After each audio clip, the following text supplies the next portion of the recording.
How does nuclear war point to a pre-trib rapture? Pre-trib.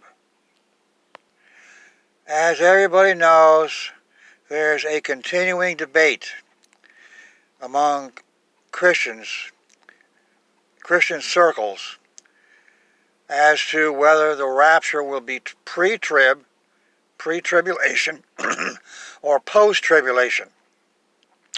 Well, I'm here to give you the evidence in favor of pre-trib. I'm here to solve the problem and to bring an end to the debate by bringing in a new factor, something new to consider. It's like this. Revelation 13:7 clearly says the Antichrist will make war against the saints, which everybody who's a Christian knows the word saint refers to Christians. And the beast will make war against the Christians and overcome them, it says, and he will gain power over every nation. Now, the way to understand this is the beast makes war against the countries that are predominantly Christian. Now, the motive is given for this war. The motive is to gain power over every nation, to conquer the world, in other words. Now, this narrows the field down very much as far as which country can be the country that makes war against the Christian countries. Now, if a non-superpower nation tried to take over the world by making war against the Christian countries, one of the two superpowers could wipe out that nation. So this narrows the field down to only the two superpower nations. One of them must be the nation that is ruled by the man that will come to be known as the beast. Now, the beast refers to the Roman Empire. That's in Daniel 7, verse 7 and verse 8. The idea is in verse 8, one horn comes up among 10 horns, and the 10 horns represent kings, and kings represent the nations that they rule. So the logic is one nation will come up among 10 nations in Europe. Now, this means invasion of Western Europe, and because if one nation invades 10, doesn't that fulfill the words "come up among"? That are the words that are in verse 8 of Daniel 7. So we're talking invasion, and it has to be Russia. America and Russia are the two superpowers. Now, you could say it could be America. No.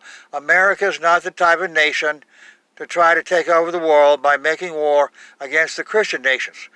America is one of the Christian nations. Now, if the beast takes over Europe and by making war against the Christian nations, the idea is it makes war against the leading Christian nations, because the little Christian nations, it doesn't have to worry about them, but it does have to take out, it has to knock off the leading Christian nation, America, because otherwise America would stop it from taking over the world. So when Revelation 13:7 says that the Antichrist will make war against the Christian nations, it means make war against the leading Christian nations that stand in its way. Okay, so the idea is the Antichrist will take over Europe and bomb America. And now this would be at the outset of Russia's rulership over the world.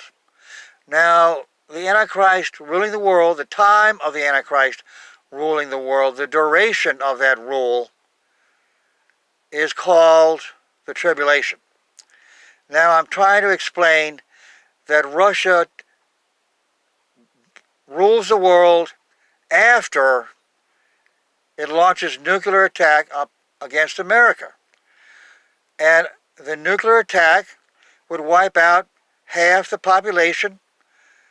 And let's say we're talking about 150 million people leaving the world together at the same time. Let's say 2/3 of that 150 are Christians. That means 100 million Christians would depart the world together. Now, doesn't that sound like the rapture on a smaller scale than people expect? But that is the rapture. And so the rapture belongs where? At the outset of the tribulation. Because nuclear war is how Russia takes over the world, which is the start, which begins the tribulation. And so there you have it. Pre-trib rapture. But now I've got to go back and explain how can Russia get away with bombing America without America retaliating effectively. Well, didn't Russia end the Cold War? Didn't Russia give up Eastern Europe? Didn't Russia dissolve the Soviet Union? Didn't the Communist Party end monopoly on power inside Russia by ending the one-party state? It's still a one-party state. They allow other parties, democratic parties, to exist, but they starve the parties. They prevent them from winning elections. So it's still a one-party state. Now, the idea is Russia did all those things, and Gorbachev resigned. That's number 5. Gorbachev did 5 things, all to get America to disarm, to feel comfortable enough with the idea of cutting back on our arsenal, our nuclear arsenal, which has protected us for like 50 years. We told Russia, if you hit us, we'll hit you back with our nuclear arsenal. So that kept Russia at bay. That deterred Russia. So all we had to do was keep the arsenal, and the deterrence would continue. But instead, we believed the lie. The Bible talks about the lie. It says they will believe the lie, and then they will perish. And so we believe the lie that Russia had changed, told by the Antichrist, Gorbachev, and so we disarmed. We took action. We acted on our belief, and now the time for perishing has come. The big cities are toast, roadkill. They're finished. The Christians in the big cities are going up. They're going to be raptured. The people that are not saved, they will be separated from the Christians after they depart the world together. Look at Matthew 13, verse 49 through 51. It talks about, it's the parable of the net. The net is cast into the sea, and the fish are caught in the net, and they're caught up. They're taken out of the water. The water represents the world, and the fish represent the people, and the good fish are kept, and the bad fish are cast aside. And so that's the parable about the rapture. And there you have what is very important. It shows that two groups of people are caught up. Two groups of people depart the world together. Now the Christians are caught up to heaven. And in the parable of the net, it does say two groups of people leave the world together. The saved and the unsaved. But we're not talking about all the saved and all the unsaved. No, no, no. The limit to the rapture, the scale or size of the rapture, is limited to the zones where the sudden destruction takes place. The rapture is given in 1 Thessalonians chapter 4, verse 16 through 18, the very end of the chapter. And then the beginning of chapter 5 adds a very important ingredient. It gives you the context. It says there'll be sudden destruction. Now, wherever the sudden destruction, that's where the rapture takes place.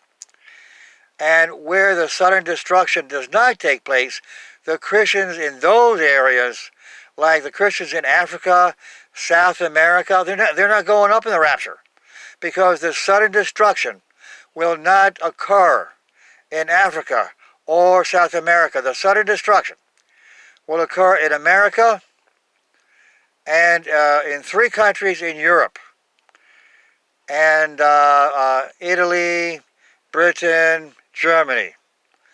And that's in Daniel 7, verse 8. It says 3 nations, 3 horns will be uprooted. And it's talking about 3 nations getting bombed. Let's go on. South Korea may be hit by North Korea when North Korea sees that America is taken out of the way. So South Korea is a Christian country, and the rapture may extend to South Korea. So that about covers it. Okay, hold on. Wherever our military bases are around the world, they too could be bombed. So Okinawa, Japan, that may be bombed. But anyway, let's say 150 million people, let's say 200 million people, 200 million Christians are taken out of the world. That's like 1/10 of the whole population of Christians in the world. Now, why does God let Christians in Africa, South America, and so on, why does God let them go through the tribulation? Well, in heaven right now, the martyrs are mainly the early martyrs in the Roman Empire, the Europeans, the white people. But God doesn't want them to have, be able to say, well, we got martyred, and so we're special. He wants to give the privilege of martyrdom occur in other countries if Christians are willing to take advantage of that opportunity, the opportunity for glory. That's what martyrdom is. Revelation 12 says, they loved not their lives unto the death. It's talking about the martyrs in the Roman Empire in the 1st century. Now, the martyrs that will die in Africa, well, they're already dying because of the Muslims. And South America, anyway, that might be one reason why God lets this happen. Why does God let America get bombed? Well, the people, after the tribulation is over, the survivors, will pick up the pieces, and they'll say, why did God let nuclear war come? It's because of our national sins, and they'll make laws against abortion. They'll make laws against homosexuality and so on. And so that would explain why God lets nuclear war take place. The tribulation will only be 5 months, because Christ said, I come quickly, and that implies a short trib. Now, if you start the countdown, as far as the time that Christ is talking about when he says, I come quickly, if you start the trib, if you start the countdown, when the trib begins, coming quickly would require a short trib. Now, if the trib is 7 years, trib would not be a short time. But if the trib is 5 months, it would be a short time. Christ would be literally correct. And you don't have to jump through hoops or, go through intellectual contortions and try to say, 7 years is a short time from God's point of view. No, no, no. From our point of view, trib would not be a short, 7 years would not be a short time. So let's get rid of the 7-year trib idea. It's garbage. Daniel 9, 27 is not talking about the trib. It's talking about the Roman-Jewish War. It lasted 7 years, from 66 to 73. You don't end the Roman-Jewish War in 70 just because the siege of Jerusalem was finished in 70 A.D. No, the last battle of the war was Masada, the siege of Masada. It was broken in 70 A.D., 73 A.D. So the middle of 66 to the middle of 73, that's 7 full years. So that takes care of the 70th week of Daniel 9, 25 through 27. Check out my other videos talking about Daniel 9:27. Why the 7-year trib is garbage. It's a false teaching. It's based on the idea the Antichrist is a false Messiah. No, no, no. The Antichrist is not a false Messiah. False messiahs and Antichrist are two different categories. You're mixing apples and oranges. The Antichrist will come as the ally to the Muslims. That's given in Ezekiel 38 and 39. He will not be coming as a friend of the Jews.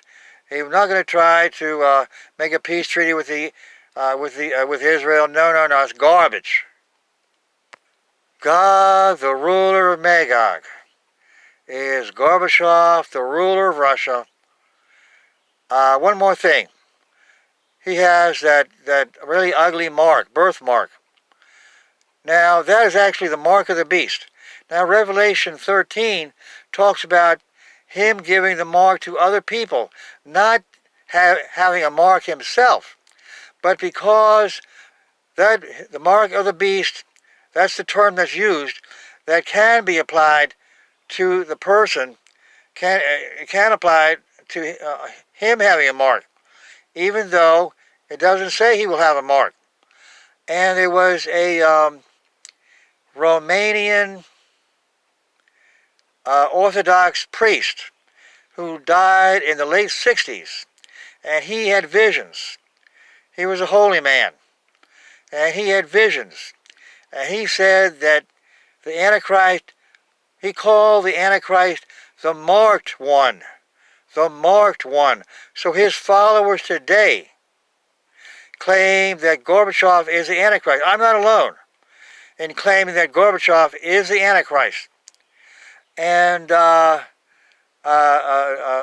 Dr. Bob Fade, F-A-I-D, wrote a book about Gorbachev being the Antichrist. He may have given up on Gorbachev because on the surface, he resigned. But I ask you, Bob Fade, please don't renounce, recant. I mean, renounce your recanting. Anyway, take back, return to your old belief that Gorbachev is the Antichrist. One last thing. You have false teachers like Hal Lindsey saying that Russia will invade Israel, and then God will defeat Russia, and then Europe will invade Israel. No, no, no. There's no Bible passage where there are two invasions of Israel together, one right after the other. Each Bible passage about the end-time invasion of Israel contains only one invasion. And so the Russian invasion of Israel is the invasion that matches the European invasion of Israel, because the same man that rules Europe will rule Russia. Gog refers to Gorbachev, and the beast that rules Europe also refers to Gorbachev. Gorbachev will be the beast and Gog.